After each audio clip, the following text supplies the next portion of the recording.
Hello humanoids, welcome to Halfling Hobbies. I'm Halfling Hannah, and have you ever spent 5 minutes describing a tavern scene to open it up to your players just to have a long and uncomfortable silence? Not the kind of silence where players are thinking about what option they're going to do, but the kind of silence that makes you realize that without your intervention, your players will do absolutely nothing. Well, this can be avoided by simply asking good guiding questions, and I'm gonna teach you how to do that. So, here we go.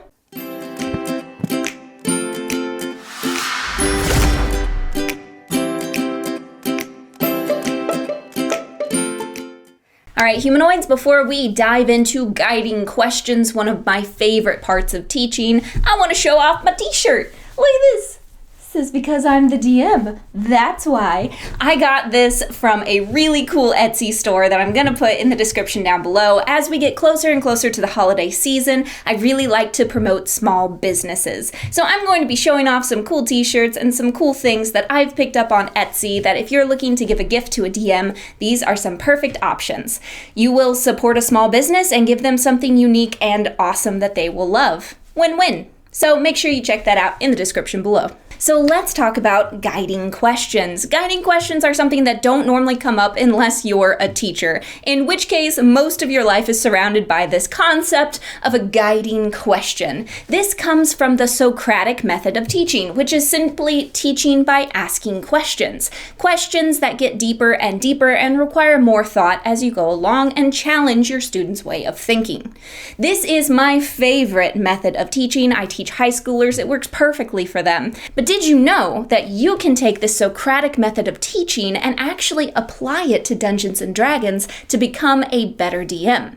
By asking guiding questions that your players can really latch onto and understand, it can prompt them into different situations that maybe they wouldn't do otherwise. It can grow their character and it can lead them into role-playing opportunities. But you have to know the right questions to ask. It's not simply, what do you do? Which is what a lot of DMs fall into. You describe a room and you say, what do your characters do? That's a question, but it's not a guiding question. And we're going to look at the difference. And I'm going to give you 4 steps to creating guiding questions that push your characters and spur your characters to action. So, number 1. A guiding question has to have a concrete detail that your players can really latch onto and understand.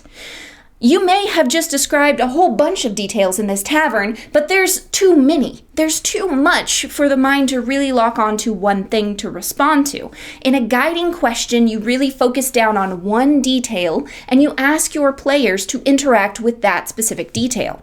Perhaps there is a patron at the bar who sees the Dragonborn and turns and gives them a nasty, snaring look.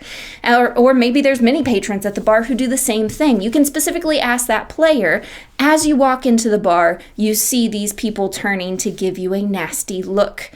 How would your character respond to that situation? That gives them something concrete to really respond to in that situation, which would spur them to some kind of action. Number 2, a guiding question should be open-ended. This allows for the player to do something creative. You don't want to box them in to where there's really only one right answer. That's not a guiding question. That's just a rote question, a question that has a correct answer. Guiding questions don't have correct answers. There could be lots and lots of different ways for that Dragonborn to respond to that situation. They could leave. They could go to the bathroom and use disguise self. They could pull their hood up a little higher and go to the corner. There's lots of right answers, which makes that a good guiding question. Whatever it is that you're asking, make sure that you leave it open-ended, that there's not one thing that you want the player to do. You shouldn't know what they're going to do in that situation, and that means it's a great question. Number 3, a good guiding question encourages the player to take control, not simply give you an answer. So a lot of problems around the table are created when players don't feel like they have a sense of agency. The story isn't theirs. They aren't contributing to it. Asking a good guiding question can allow the player to kind of take control of the narrative, to describe what their player does or feels or goes and interacts with another NPC. All of these things have player agency. They're now very deeply involved with the story. The more you can let go of the reins and let your players feel comfortable narrating different situations, the better you are as a DM. And finally, number 4, in a guiding question, you should show, don't tell, and allow players to draw their own conclusions.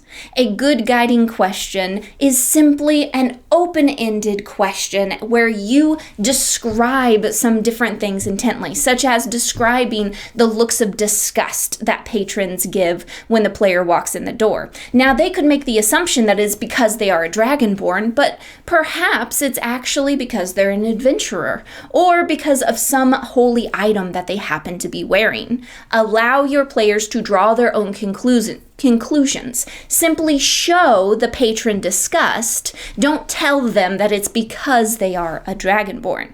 Allowing players to come to their own conclusions will spur roleplay and will spur those moments when you can talk things out. Misunderstandings are great for roleplay. In the end, you want your questions to spur players' actions. You want them to grow and develop that character, and you want your players to feel like they have a sense of agency in the situation. Guiding questions are a fantastic way to do that. Follow these 4 simple steps, and I guarantee you will start having a lot more fun interactions, and you'll never have to endure that horrible silence again. However, silence can be good in your game. Make sure you check out my other video all about using wait time at your table. And I hope that this gave your game advantage. And until next time, my friends, Halfling Hannah here, signing out. Giant, largest, most dramatic of thank yous to my patrons. You guys are absolutely amazing, and I couldn't do this without you. You help me every single week with these videos, and I am forever in your debt. These are my allies. If you would like to join their ranks, then head on over to Patreon. Bye!